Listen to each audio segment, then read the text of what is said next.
Good morning, everybody. Thank you to Catherine, Mike, and Virginia for organizing such a wonderful conference and for inviting me here to speak today. I'm Jill McKee. I am a child neurologist at the Children's Hospital of Philadelphia and the PI of the Syngap Promise Natural History Study. But I'm actually not going to be speaking that much about Promise proper today. You already heard from Alicia about our developmental data and then from Ian about our QEEG data.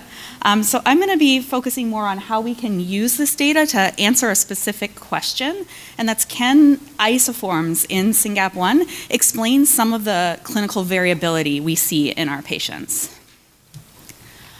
So first, I'm going to talk a little bit about what isoforms are and want to impress upon everyone here that Syngap is complicated. It has quite an unusual complexity of isoforms.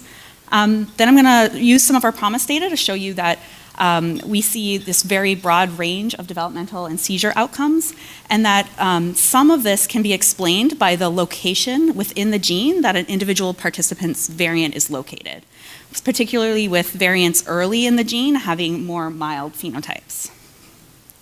And then I'm going to try to put this all together, and spoiler alert, it's not straightforward and not simple, but we do see some interesting findings that I'm going to share today. Oh, and we have some formatting issues, but that's okay. So don't really need to belabor what Syngap is to this group. You are all very familiar, but Syngap is a rare genetic epilepsy with predominantly generalized seizures of different types and intellectual disability and autism and a pretty unique developmental profile. One thing to note about Syngap is most of the pathogenic variants tend to be protein truncating variants, which I'm showing you over here. But I don't think we need to go more into detail on Syngap specifically. So let's move on to isoforms. So what are isoforms? The same gene can make a variety of different RNA and protein products. And here I'm showing you just a schematic of the Syngap gene with the different exons labeled at the top. And there is some different ways of labeling these exons, so I'll describe the way we're using in a sec.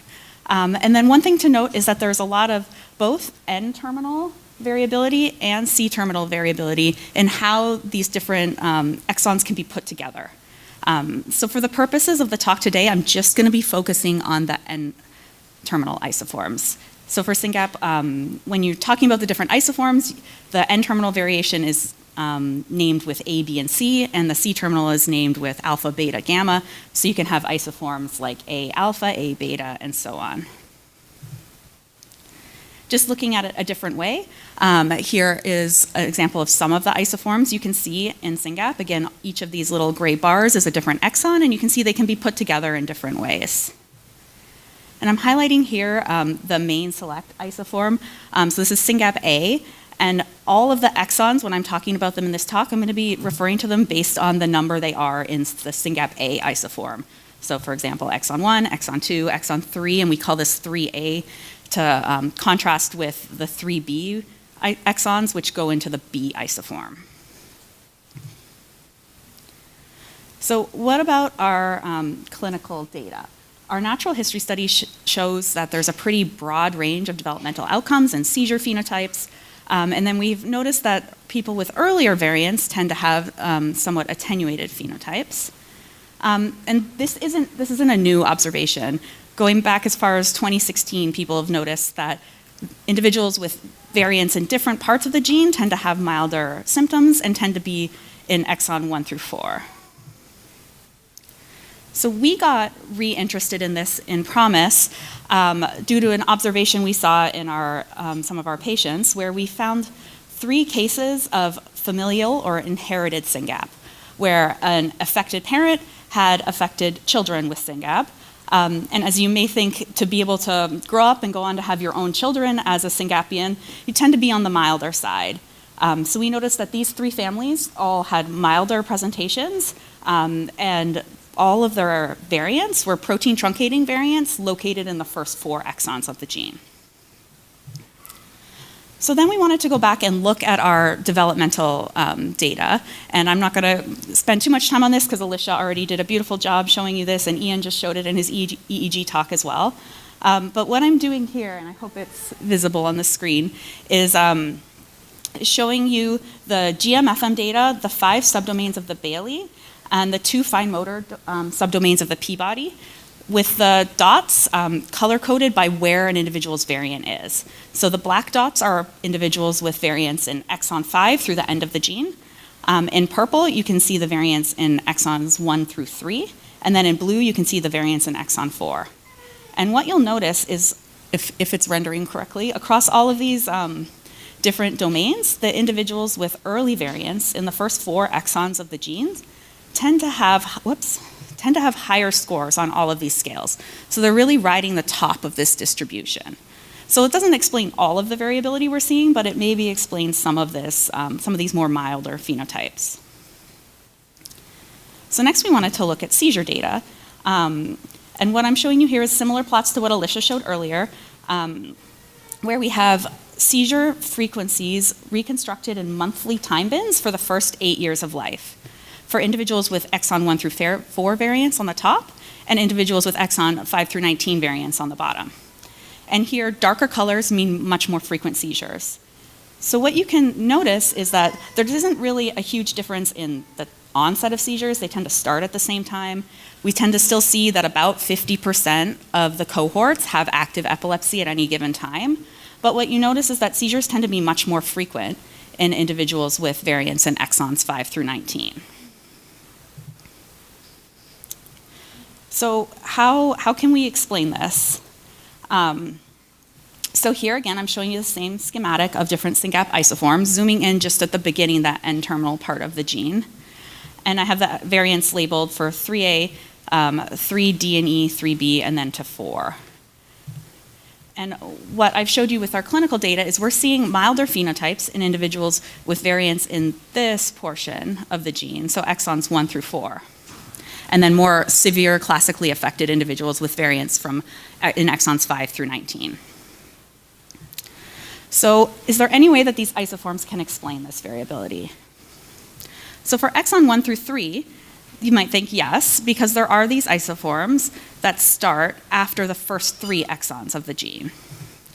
So for example, exon 3A is included in the isoform SYNGAP1, and exon 3B is included in the SYNGAP1 isoforms. So if we could look at the relative expression of exon 3B to exon 3A, we could get a sense of how much that the SYNGAP1 isoforms are expressed, and if this could potentially explain why these kids are milder.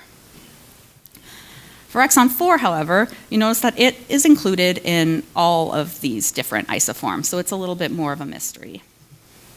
And here I'm just showing you from some RNA sequencing data that for when you go from exon 4 to exon 5, all of the reads transition from exon 4 to exon 5. So it seems like exon 4 is included in all of these isoforms.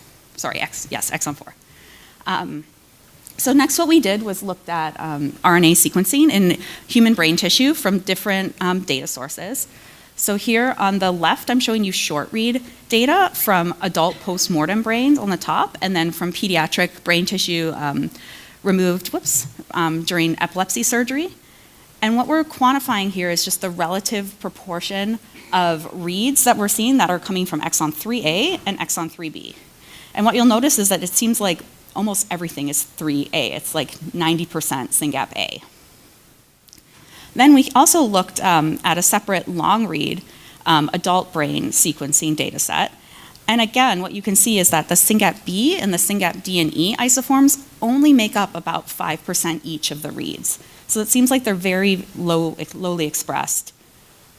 So taking this all together, there seems to be converging evidence that the predominant expression of SYNGAP in the brain is the SYNGAP1 isoforms. So what do we do with this? Where do we go from here? So it seems in our data set, in all the individuals we've seen, that there seems to be a transition from milder phenotypes to more severe phenotypes somewhere between .C33 and .C388. So C33, as many of you know, it's a recurrent variant, this C33 del, and it occurs in exon 4. And those kids seem to be milder as well. And then our first more severe classically affected individual has a variant at C.388. So we're now proposing, this has been more of a hypothesis generating than solving this problem question, that there's potentially a translational start site somewhere between those 2 points. And when we looked, there is an ATG at C.351 to 353 that could potentially be a new translational start. So that is our leading hypothesis right now, that some of this milder variability isn't actually explained due to different isoforms of Syngap, but due to different translational regulation.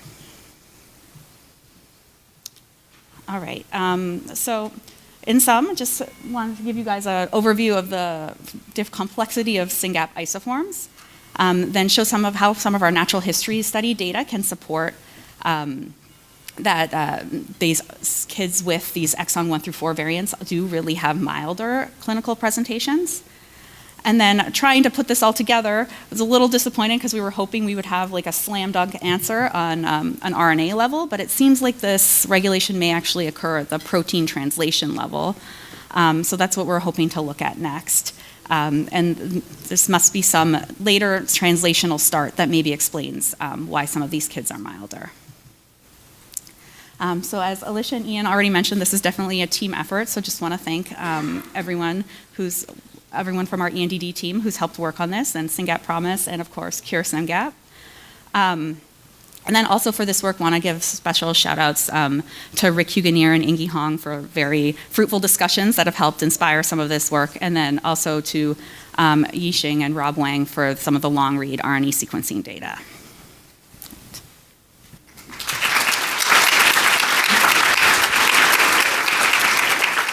Thank you.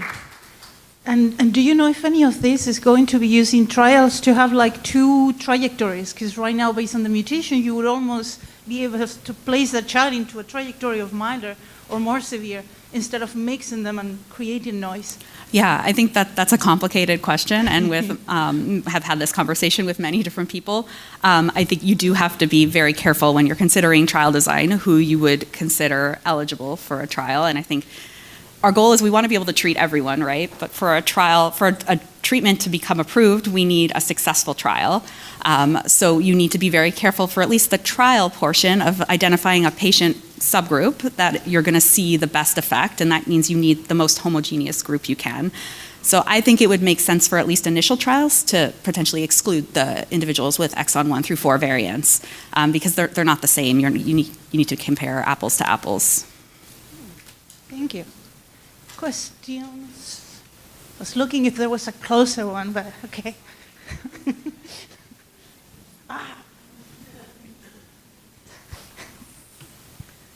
That was a beautiful talk. Thank you. I appreciate that this is really challenging, but do you have RNA-seq data on Syngap brains or similar tissue? Syngap patient brains, no, just healthy control adults, and then we have an internal group of RNA sequencing data on kids who had epilepsy surgery, but from the non-affected, like not from the FCD tissue, from the like non-affected brain tissue. All right. Hold on. Oh, can I talk? Nope. Okay. I'll wait.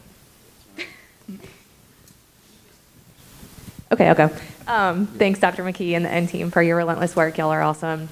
Just a quick question. Did you guys include intronic data sets when you were looking at the isoforms? Or was it purely on the exons for mutations? So do you mean, not sure I understand exactly what you mean in terms of include. Looking at the data from the brain tissue samples, did any of those samples include introns, or are they purely just exon mutations to look where the isoforms were actually being generated from? I mean, so the RNA-seq data isn't on individuals with Syngap, so they don't have Syngap variants. So they wouldn't have like intronic variants because they don't have any variants. The RNA sequencing data was just on like control individuals, if that makes sense. Yes, it does. Just to see how the protein is put together normally, so then you can see if you were to have a variant in that exon, would it affect all the different versions of Syngap that your brain makes? So all of the brain sampling was done on healthy tissue? Yeah, Okay. yeah, and that's similar to what Ellie's question was too, is like, do we have this on Syngap brains? And we don't. Okay. It's beautiful data. Can I ask, did you, or have you, or are you going to look at any variants in the last couple of exons of the gene to see if they any escape nonsense media decay and maybe you have a milder phenotype? That's a great question, and had some interesting discussions with the Patre group about this yesterday too. We actually don't, in PROMISE, we don't have any individuals with variants in exons 18 or 19. So from the clinical data perspective, we don't have it yet. Okay. It sounds like they do have some individuals, and I can let them speak more to it as well. But yeah, from our side, would love to, but we just don't have the data. Thanks.